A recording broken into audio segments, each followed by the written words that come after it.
June 21 23.5 degree north இல்லையா? Let's say இவ்வளோ பெருசு போடுவாங்க, அப்போ ஆஸ்திரேலியா தெரியாமல் போயிடும்.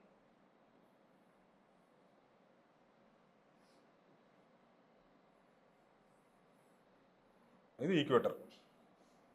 ஓகே, ஜூன் 21 இங்க இருக்கிறாரு, டிசம்பர் 22 இங்க இருக்கிறாரு.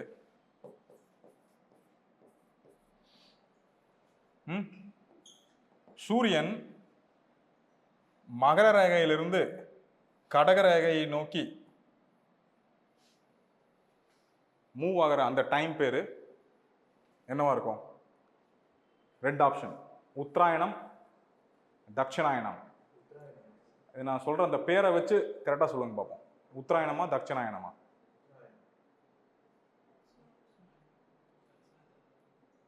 பேர் உத்தராயணம், தட்சிணாயனம்.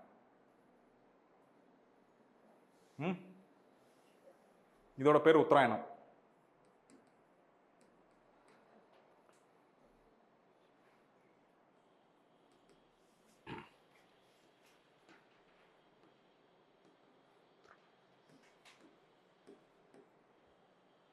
அதாவது நீங்க எங்க இருக்கீங்க?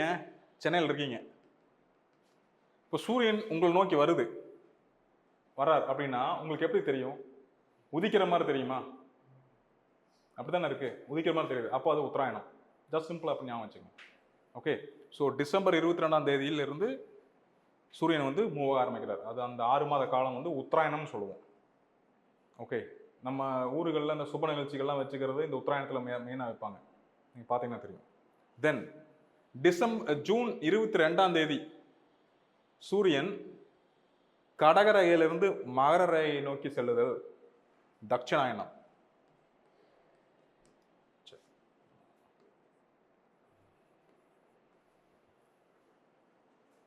ஓகே, அதாவது என்ன? உத்தரம் அப்படின்னா உத்தரப்பிரதேஷ் மேல இருக்கிற உத்தரப்பிரதேஷ் நம்ம சொல்றோம்ல. உத்தரம் அப்படின்னா உத்தர் அப்படின்னா மேல அல்லது வடக்கு அப்படின்னு அர்த்தம் ஹிந்தியில. தக்ஷின் அப்படின்னா சவுத், தெற்குன்னு அர்த்தம் ஹிந்தியில. ஓகே, அப்போ சூரியன் வந்து தெற்கு நோக்கி போறார். நம்மளுக்கு எப்படி தெரியுது? தெற்கு நோக்கி போற மாதிரி தான் தெரியும். நம்ம சென்னையில் இருக்கோம், நம்மளை கிராஸ் பண்ணி ஆஸ்திரேலியா நோக்கி போறார். அப்போ தெற்கு நோக்கி மூவ் ஆகிறார். இது தட்சிணாயனம். ஓகே, சிம்பிளா ஞாபகம். கடக ரேகையிலிருந்து மகர ரேகையை நோக்கி போறது வந்து தட்சிணாயனம், மகர ரேகையிலிருந்து கடக ரேகையை நோக்கி வர்றது உத்தராயணம். ஓகே, ரொம்ப இம்பார்ட்டன்டான பாயிண்ட். ஓகே, இப்போ கொஞ்சம் அந்த இதை பார்ப்போம். புயல், சைக்ளோன்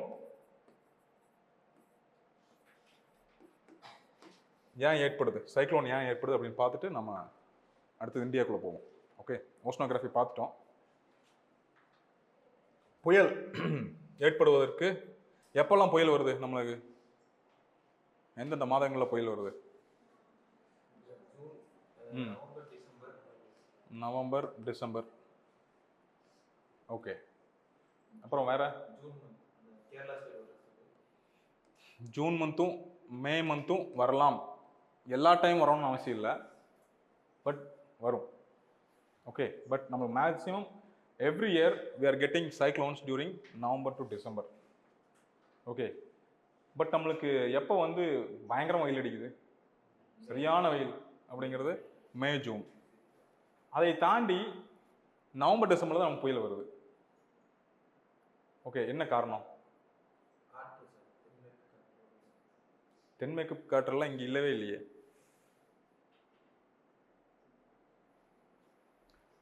காற்று, ஆன்சர் கரெக்ட். காற்று வந்து மூவ் ஆகணும் ஒரு இடத்துல இருந்து பிளேஸ் 1 to பிளேஸ் 2 மூவ் ஆகணும் காற்று. அதுக்கு என்ன தேவை? அவசியம் தேவை அழுத்தம் இல்லையா, ப்ரெஷர் தேவை. எந்த இடத்துல, அதாவது ஒரு இடத்துல லோ ப்ரெஷராக இருக்கும் பொழுது காற்று மேல் நோக்கி செல்லுது. அப்போ அங்கே இருக்கிற காற்று காலி ஆயிடுது. அந்த இடத்துக்கு காற்று வந்து ஃபில் பண்ணணும். அப்போ எங்கே இருந்தாச்சும் காற்று அந்த இடத்தை நோக்கி மூவ் ஆகணும். எங்கிருந்து காற்று வந்து மூவ் ஆகும்? எந்த இடத்துல காற்று எக்ஸஸாக இருக்கோ, ரொம்ப அதிகமாக இருக்கோ, அப்போ அந்த ரீஜன் வந்து ஹை ப்ரெஷர் இல்லையா. காற்று கீழே இறங்குது, இப்போ high pressure.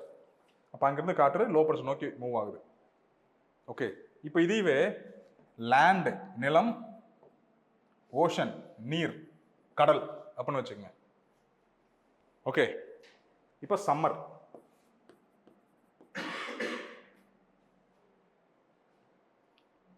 Summer month.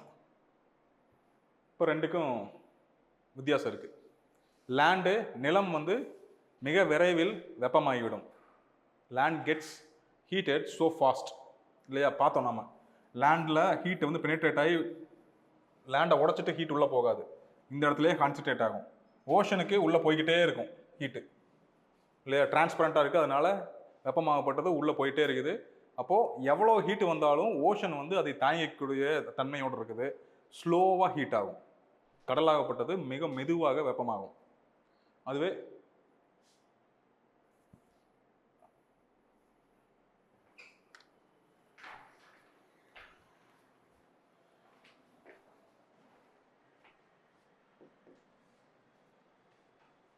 Land அப்படிங்கிறது மிக வேகமாக ஹீட் ஆகும். ஓகே, ஸோ இங்கே லோ ப்ரெஷர், இங்கே ஹை ப்ரெஷர். ஃபைன். இங்கே ஹை ப்ரெஷர் ஓஷனில் சம்மர் டைமில் வேகமாக ஹீட் ஆகிடுது. ஓஷன் வந்து மெதுவாக வந்து ஹீட் ஆகுது. இங்கே ஹை ப்ரெஷர். புயல் எங்கே ஃபார்ம் ஆகணும்? எங்கே ஃபார்ம் ஆகும்? ஓஷனில். பட் ஓஷனில் இப்போ என்ன நடந்துட்டு இருக்கு? ஹை ப்ரெஷர் இருக்குது இல்லையா? சம்மர் ஹை ப்ரெஷர் இருக்குது. அப்போ அங்கே வந்து ஃபார்ம் ஆகிறதுக்கு இன்னும் காலம் ஆகலை. அப்போ எப்போ ஃபார்ம் ஆகும்? Come to winter. எப்படி வந்து நிலம் வேகமாக வெப்பமடைகிறதோ அதே போல் மிக வேகமாக குளிரும் அடைந்துடும். பிகாஸ் அதை அப்சர்வ் பண்ண ஹீட் எல்லாத்தையும் வெளிவிட்டுரும், ரேடியேஷனில் கதிர்வீச்சை வெளிவிட்டுரும் சீக்கிரமாக. அப்போது லேண்டில் high pressure compared to ocean. Ocean என்ன பண்ணுது? மெதுவாக ஹீட் ஆகுது, அதே மாதிரி மெதுவாக கூல் டவுனும் ஆகும். கிட்டத்தட்ட இது எவ்வளோ டிகிரி ஹீட் ஆகுது? 27 degree Celsius to 30 degree Celsius வரைக்கும் ஹீட் ஆகுது. ஓகே, இது கூல் டவுன் ஆகும் பொழுது ரொம்ப மெதுவாக கூல் டவுன் ஆகும். ஒரு நாளைக்கே 0.05 டிகிரி செல்சியஸ் தான் கூல் டவுன் ஆகுது. இப்போ இது வந்து ஹை ப்ரெஷர், இது லோ ப்ரெஷராக இருக்கு. சரிங்களா? Low pressure. இப்போ லோ ப்ரெஷரில் வந்து புயல் ஃபார்ம் ஆகும். இது ரொம்ப டீப்பாக நிறைய விஷயம் இருக்குது. அது எப்படி புயல் ஃபார்ம் ஆக டீப்பாக இருக்குது. பட் இப்போ நமக்கு தெரியுறது லோ ப்ரெஷர். இங்கே நாம் பார்த்தது தான் லோ ப்ரெஷர். எங்கெல்லாம் இருக்கோ அங்கே வந்து காற்று மேலே எழும்பும். பக்கத்தில் இருக்கிற எல்லா ரீஜன்லேருந்து காற்று அந்த இடத்த நோக்கி வேகமாக மூவ் ஆகும். ஓகே, அப்படி இந்த வேகமாக மூவ் ஆகும் பொழுது நீங்கள் இதை வந்து மேலேருந்து பார்க்குறீங்க, ஒரு ஹெலிகாப்டர்லேருந்து பார்க்குறீங்க. இது இந்தியா, இது பே ஆஃப் பெங்கால், வங்காள விரிகுடா. இதில் ஒரு இடத்துல லோ ப்ரெஷர் ஃபார்ம் ஆயிடுச்சு. நீங்கள் ஹெலிகாப்டர்லேருந்து பார்க்குறீங்க, லோ ப்ரெஷர் ஃபார்ம் ஆயிடுச்சு. இந்த ரீஜன் லோ ப்ரெஷராக இருக்குது. அப்போது இந்த இடத்துல இருக்கக்கூடிய காற்று மேலே எழும்பிட்டே இருக்குது. அப்போ இந்த இடத்த ஃபில் பண்ணுறதுக்கு எல்லா திசையிலேருந்து காற்று வருது. இப்படி காற்று வரும்போது என்ன ஆகும்? சுற்றி உள்ளே போகும். அது ஏன் சுற்றுது வேண்டாம், நம்மளுக்கு கொரியாலிஸ் ஃபோர்ஸ்னு சொல்லுவோம். ஓகே, அப்போது இந்த இடத்துல புயல் ஃபார்ம் ஆகுது. இந்த புயல் ஃபார்ம் ஆயிருச்சு. பட் அது ஏன் லேண்டை நோக்கி மூவ் ஆகுது? அதாவது வட அரைக்கோளத்தில் இந்த புயல் காற்றானது it started moving towards left.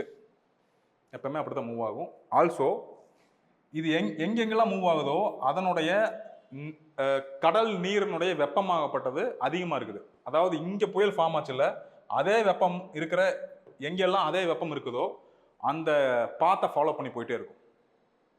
Okay, இங்கே 27 டிகிரி செல்சியஸ், இங்கேயும் 27 டிகிரி செல்சியஸ், இங்கேயும் 27 டிகிரி செல்சியஸ், இங்கேயும் 27 டிகிரி செல்சியஸ். இங்கே 26 டிகிரி செல்சியஸ் தான் அங்கே போகாது. இங்கே 25 டிகிரி செல்சியஸ் தான் அங்கே போகாது. 27 டிகிரி செல்சியஸ் ஃபார்ம் ஆயிருச்சு. அது எங்கெங்கெல்லாம் இருக்குதோ அந்த வழியாக பிடிச்சி போயிடும். ஓகே, அதுதான் நம்ம சொல்கிறது. எப்போ வந்து இப்போ இது வந்து காற்று தான் வந்து மூவ் ஆகிட்டு இருக்கு. நம்ம டிவியில் பார்ப்போம், இன்னும் புயல் ஃபார்ம் ஆகலைங்க, காற்றழுத்த தாழ்வு மண்டலமாக இருக்குதுங்க, அது வலுப்புறுதுங்க, அப்போ திடீர்னு ஒரு நாள் புயலாக ஃபார்ம் ஆயிடுச்சு அப்படின்னு சொல்லுவாங்க. அது என்ன ப்ராசஸ்? புயல் நாம் எப்போ சொல்லணும் அப்படின்னா, காற்றினுடைய வேகம் 63 km/h அதுக்கு மேலே வீச ஆரம்பிக்கணும். அப்போ தான் நம்ம புயல்னு சொல்லுவோம். ஸோ அதுக்கு முன்னாடி வரைக்கும் காற்றழுத்த தாழ்வு மண்டலமாக இருக்குது. மேபி 50 km/h இருக்கலாம். ஓகே, இது அந்த 63 km/h ரீச் ஆகணும். ஒரு சில டைம் என்ன ஆயிரும், அந்த அளவுக்கு போகாது, அதுக்குள்ளேயே வந்து காற்றழுத்த தாழ்வு மண்டலமாகவே முடிஞ்சிடும். ஓகே, இப்போ நம்ம சமீபத்தில் தமிழ்நாட்டுக்கு வந்தது எல்லாமே புயலா, பெங்கல் விடுங்க, அதுக்கு முன்னாடி ஒரு 2 தடவை மழை பெஞ்சுது, நல்லா மழை பெஞ்சுது. அது ஆக்சுவலாக புயலே இல்லை, காற்றழுத்த தாழ்வு மண்டலம் ரொம்ப பக்கத்தில் ஃபார்ம் ஆயிருக்கு, நிலத்துக்கு பக்கத்தில் ஃபார்ம் ஆயிருக்கு. ஸோ இந்த ரீஜனில் அந்த காற்று எல்லா திசையிலேருந்து வர்றது மேகங்கள் ஃபார்ம் ஆக ஆரம்பிக்கும், மேகங்கள் ஃபார்ம் ஆகி மழை கொடுக்கும். சரிங்களா? எப்போ வந்து புயல் கடல்ல இருந்து நிலத்துக்குள்ளே வந்துருச்சோ புயல் மடிஞ்சிரும், புயலினுடைய அந்த டோட்டல் சைக்கிளும் நின்றும். ஓகே, பிகாஸ் ஏன் புயலினுடைய ஸ்டார்ட் ஆகிற ரொம்ப அடிப்படை தேவை 27°C அளவு உள்ள நீர். ஓகே, நீரின் வெப்பமாகப்பட்டது 27°C இருக்கணும். அப்படி இருந்துச்சுன்னா அது ஃபார்ம் ஆகும். அங்கே இருக்கக்கூடிய நீராவி தான் புயலுக்கான ஃபியூயல், பெட்ரோல். ஓகே, புயல் ஃபார்ம் ஆகணும், அது வந்து நகரணும், இது எல்லாத்துக்குமே காரணம் என்ன? நீராவி. அதனால் நம்ம சொன்ன முன்னாடி காற்றில் என்னென்னலாம் இருக்குன்னு பார்த்தோம் போன கிளாஸில். கேஸு, தென் டஸ்ட் பார்ட்டிகல்ஸ் எல்லாமே இருக்குது. பட் இதை விட ரொம்ப மனிதர்களுக்கு பாதிப்பை ஏற்படுத்தக்கூடியதை, பாதிப்பு ஏற்படுத்துமா ஏற்படுத்தாதா, நல்லது கொடுக்குமா கெட்டது கொடுக்குமா அப்படிங்கிற தீர்மானிக்கிறது வாட்டர் வேப்பர், நீராவி. ஓகே, ஸோ அந்த நீராவி எங்கெல்லாம் கிடைக்குது? கடலில் தான் கிடைக்கும். நிலத்தில் நீராவி இருக்குதா? நிலத்தில் ஒன்றுமே கிடையாது. ஓகே, இஃப் நிலத்தில் ஒரு பெரிய ஏரி ஒன்று இருந்துச்சு அப்படின்னா நிலத்துலையும் அது வந்து ஃபாலோ பண்ண ஆரம்பிக்கும். ஓகே, பட் இங்கே அப்படி ஒன்றும் பெருசாக ஒரு ஏரி இல்லை, பெரிய அந்த அளவுக்கு பெரிய ஏரி இல்லை, ஒரு சின்ன சின்ன ஏரி. நம்ம சைஸில் பார்த்தோம்னா ஒரு புலிக்கட் லேக் இருக்குது, ஒரு சிலிக்கா லேக் இருக்குது, கொள்ளையர் லேக் இருக்குது. ஓகே, ஸோ நிலத்துல மீது வந்துச்சா அப்படின்னா புயல் முடிஞ்சிடும். ஸோ இது ரொம்ப அவசியமாக நம்ம பார்க்கணும். 27°C. ஸோ நம்மளுக்கு எப்பெல்லாம் புயல் வருது? November and December. எப்போ நம்ம புயல்னு சொல்லுவோம்? 63 km/h மேலே போச்சுன்னா புயல்னு சொல்லுவோம். ஓகே, இது ஒவ்வொன்றா மாறும். 70 km/h மேலே போச்சுன்னா ஒரு அதிவேக புயல், மித புயல், அப்புறம் கடுமையான புயல் அதுனா 100 km/h வரும். 100 km/h அப்படிங்கிறது காற்றோட வேகம். இமேஜின் பண்ணுங்க, நீங்கள் பைக்கில் எவ்வளோ வேகமாக போகிறீங்க சிட்டிக்குள்ளே? 40. நீங்கள் ஒரு சரியான ஒரு என்னது சிட்டிசன், ரெஸ்பான்சிபிள் சிட்டிசன், பாராட்டுறோம். அவ்வளோதான் போகணும், அவ்வளோதான் போக முடியும். இல்லைன்னா அவர் இன்னும் கூட போவார், பட் இருந்தாலும் அவ்வளோதான் போக முடியுது இல்லை. இதுதான் இன்னும் சரியான economically very good responsible citizen. அப்போ 40ல் போனாலே நம்மளுக்கு வந்து அதோட காற்று தெரியும். இப்போ 50 km 60 km எல்லாம் பயங்கர வேகமாக தெரியும் சிட்டிக்குள்ளே. நீங்கள் பார்த்தீங்கன்னா 80 km பயங்கர வேகம், போலீஸ் பிடிச்சிருவாங்க.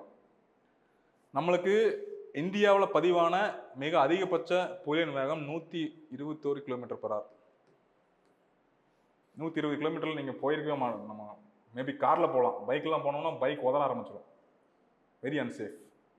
அந்தளவு புயல் வந்திருக்கு. கஜா புயல், தானே புயல். தானே புயலப்போ நான் இங்கே இருந்தேன், நான் அந்த மொபைல் ஃபோன் வந்து அதை கால்குலேட் பண்ணோம், வச்சு பார்த்தோம்.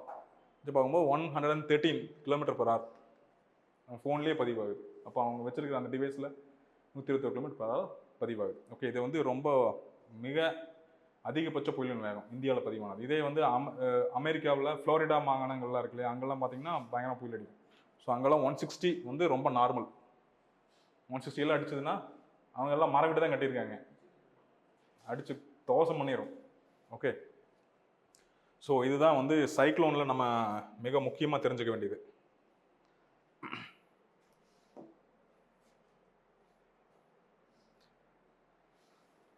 ஸோ அப்போது கடல் ரொம்ப மெதுவாக கூல் டவுன் ஆகிறதுனால அதனோட ஹீட் வந்து மெயின்டைன் ஆகிட்டே இருக்குது. வின்டரில் சீக்கிரமாக நிலம் கூல் டவுன் ஆகிடுது. அப்போது நம்மளுக்கு வின்டரில் ஏன் வந்து புயல் வருது அப்படின்னா இதுதான் காரணம். புரிஞ்சுதுங்களா? ஓகே, ஸோ இந்த இந்த இந்த டயக்ராம் மட்டும் கொஞ்சம் போட்டுங்க, சும்மா ஒரு நோட்ஸ் எடுத்து வச்சுங்க. சம்மரில் land low pressure, ocean high pressure. வின்டரில் land high pressure, ocean low pressure.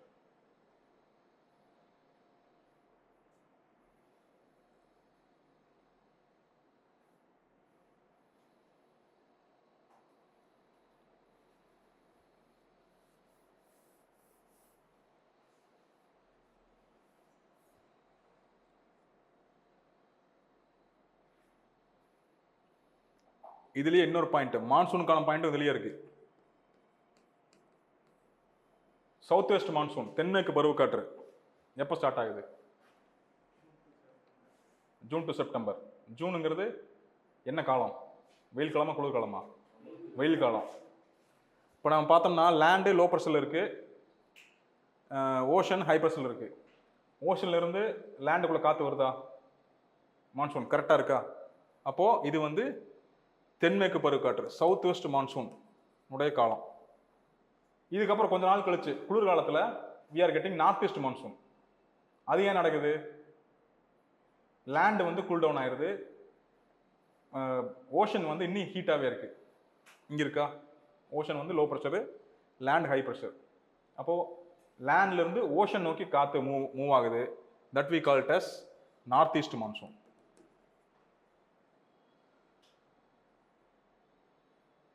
நம்மளுக்கு தமிழ்நாட்டுக்கு ஸோ இதே டைமில் தான் நார்த் ஈஸ்ட் மான்சூன். அப்போ மான்சூன் ரெயின்ஃபாலும் கிடைக்குது, சைக்ளோனிக் ரெயின்ஃபாலும் கிடைக்குது.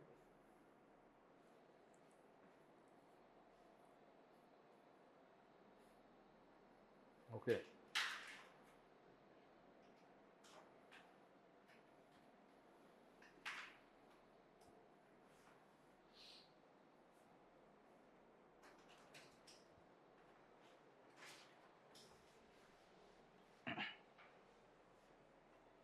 நல்லது.